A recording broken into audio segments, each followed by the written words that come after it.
আল্লাহকে এতটাই বিশ্বাস করবেন, তিনি যদি কাটার মধ্য দিয়ে আপনাকে হাঁটান তাহলে মনে করবেন আপনাকে গোলাপের বাগানে নিয়ে যাচ্ছেন।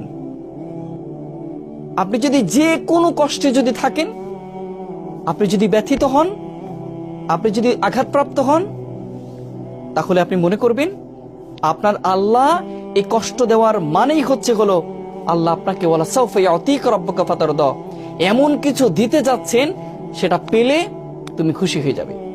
যত কষ্ট আছে, যত দুঃখ আছে, সব তুমি ভুলে যাবে।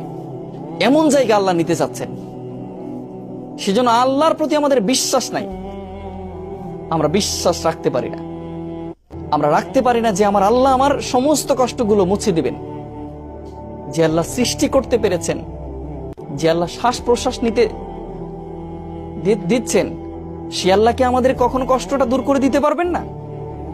যে আল্লাহর জীবন, সে আল্লাহ জীবনের দুঃখগুলো দূর করে দিতে পারবেন না? তিনি কুম বলবেন, হও, ফায়াকুম, হয়ে যাবে ইনশাআল্লাহ। শুধু ভরসাটা রাখতে হবে আল্লাহর উপর।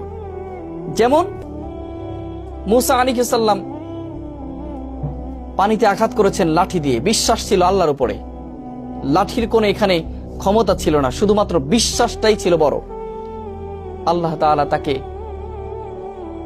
12টি রাস্তা তৈরি করে তাকে বাঁচিয়েছিলেন।